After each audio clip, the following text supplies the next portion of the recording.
Hi everyone, Creeveen here from the comfort of my kitchen. In today's video, we are going to be taking a look at light pollution, comparing our view from a city sky to a brighter city and to a darker, less light polluted area. This is our view from a city like Cork as the sun is setting. We'll move forward to about 9, half 9 to get the sky reasonably dark. This is what we can see in a city like Cork with the light pollution. In the modern age, most people live in cities with light pollution or near cities with light pollution. Only a fraction of the globe lives in an area that's free from any light pollution. And this is partly due to so many people living in cities. This is how the sky looks, roughly, in a city like Cork. We can still see Orion's belt and a little bit of Orion's sword, some of the Seven Sisters or the Pleiades, but not all of them. Many of the constellations have nearly all of their stars visible, though some of them are a little faint. And even within a city like Cork, you will see a significant amount of variation in the brighter areas of Cork City, in the city centre where there's a lot more floodlights as well as streetlights. You can see that part of the Plough is vanishing, part of Leo is vanishing, part of Gemini is getting hard to see, but it can be even worse. Cork City is beginning to shine some of its lights downwards onto the ground, rather than allowing a light to escape up into the sky and be wasted. But in brighter areas of the city and in bigger cities like Dublin, there is more light, and especially in cities where the lights haven't been updated, where a lot of light is still shining into the sky, where a lot of monuments are being lit from beneath, or where a lot of businesses have floodlights or spotlights shining into the sky trying to attract attention. It blocks out a lot more stars. So we can see here, even all of Orion's belt is tough to see. You have practically no hope of seeing the Seven Sisters. You might see a faint dot for the Pleiades there. You really don't see any of the rest of Ursa Major. You don't even see all of the Plough. Large portions of Leo are missing, even the brighter sickle portion, and we can barely see the vast majority of the body of Gemini, the twins here. So there is a good chance, statistically speaking, that this is what you see. A lot of people living around the world will see a sky like this because they're living in cities that are a bit larger than Cork. Of course, a lot of cities are a bit larger than Cork, and a lot of the world's population today is urbanized, living in cities, or at least towns or villages. And those can be quite bright as well, and in particular areas, they can be incredibly bright. This is what the sky would look like if you were standing in a football pitch with all of the floodlights turned on or all of the floodlights shining up into the sky. If you have enough light pollution, it can look like it's daytime at nighttime. And of course, we don't need to light up the sky. Nobody's trying to walk around out there who needs it to be lit up. If you are only lighting up the ground, you can make it look like daytime on the ground and still have more than just Sirius and Jupiter visible when you look into the sky. Just to give you an idea, if we move forward through nighttime to sunrise here, you don't really get to see any stars at all, because only the very brightest star, Sirius, is even barely visible. That tiny little dot, even Jupiter, the bright planet, is difficult to see in an incredibly bright city sky. But there are very few places that are that light polluted in the modern day.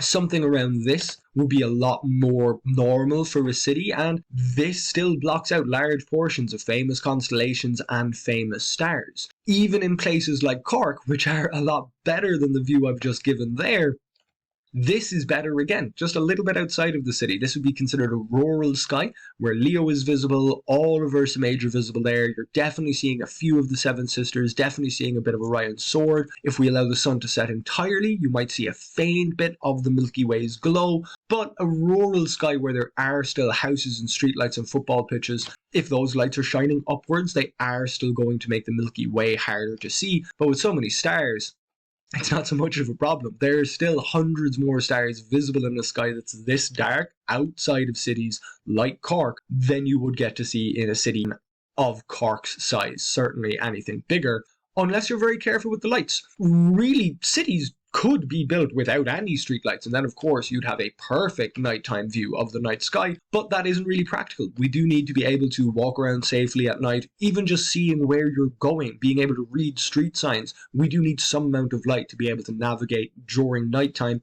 and in places like Ireland, where the sun can set as early as 4 o'clock in wintertime, nighttime is really quite long, so we do need to be able to move around, go shopping, see what we're doing But those lights only need to shine downwards. There are already cities around the world that are just as big or bigger than Cork, but because they're near observatories or other areas that are very light sensitive, their lights have been directed downwards, they've been shielded, they've been dimmed, they've been changed from certain wavelengths that cause a lot of brightness to other wavelengths.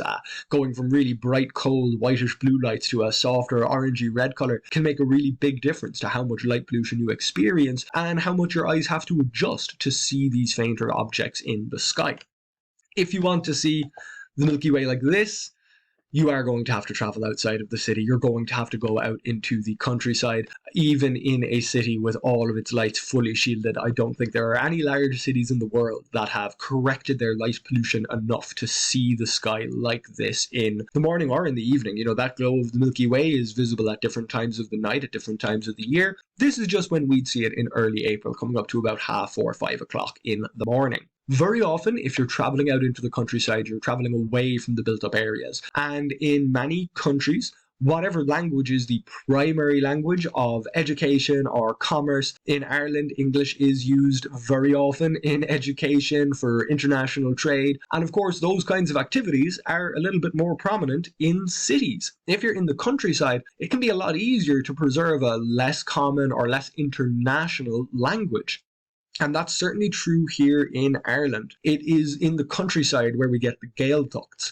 The brightest parts of Ireland, Cork and Dublin, are on the opposite side of the island to the places where you can see this kind of dark sky, and that's also where the Gaeltachts are. So for Dark Sky Week, if you're in Ireland, travelling into the countryside to see these dark skies will very likely mean travelling into the Gaeltacht, a place still spoken by many of the people and in day-to-day activities. So that can give you an opportunity not just to see this wonderful display in the sky of this unlight polluted starry view, it can give you a chance to hear the languages that aren't being spoken commonly around the country anymore. And this is not just true for Ireland. In many countries around the world, certain languages have begun to dominate while other languages are fighting to be preserved. If you travel outside of the big cities, you're more likely to run into those smaller, more isolated communities that have been able to preserve their languages. So of course, I'm living in Ireland. Irish is my heritage language. It's the language that I'm going to promote and talk about. And for Dark Sky Week, if I go somewhere to give a show, well, in Ireland, one of the best dark skies in Europe is the dark sky in Kerry around Cahersiveen and Dingle, which happens to be very near a pair of Gaeltachts. And the other fantastic dark sky park in Ireland, the Mayo Dark Sky Park, is very close to the Gaeltachts on Achill Island.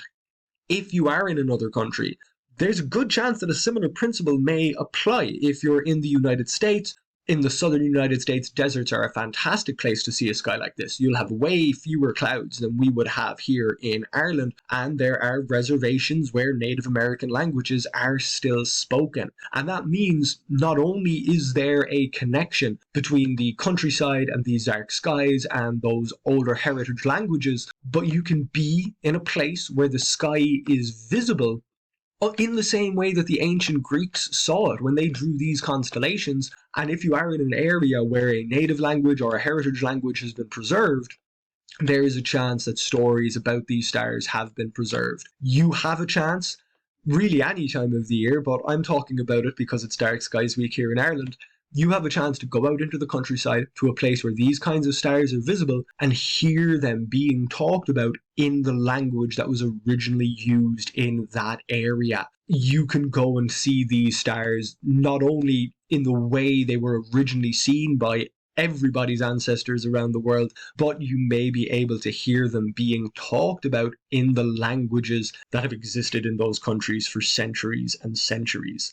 This, of course, isn't technically going to be visible to the naked eye. All of these constellations, they certainly make it easier to divide up the sky and know where we're looking, but you do need a bit of an imagination to see those. But if you don't have all of the stars visible to connect together to create these images, your chance of being able to imagine them is that little bit slimmer. And of course, they're pretty tough to imagine as it is. I'm going to move us back into the city simply because a city sky like Cork is pretty good for a city. We're a small city. If you live in a bigger city and you can see something like this, then you're in a pretty good big city. And many cities around the world could limit their light pollution to the level where this kind of sky is visible, achievable to ordinary people without traveling away into the countryside. And hopefully, this is the kind of sky, at least, that you will be able to see during Dark Sky Week this year. So I hope that you enjoyed this video. Make sure to like it if you liked it, and subscribe to the YouTube channel if you'd like to watch more videos like this one. You can also take a look at my website, creevinscontent.ie, where you can read a little bit of the information that I've discussed here. But this is my video for Dark Sky Week, and I hope that you get to see a dark sky. And even if you don't, hopefully you'll join me back here next time.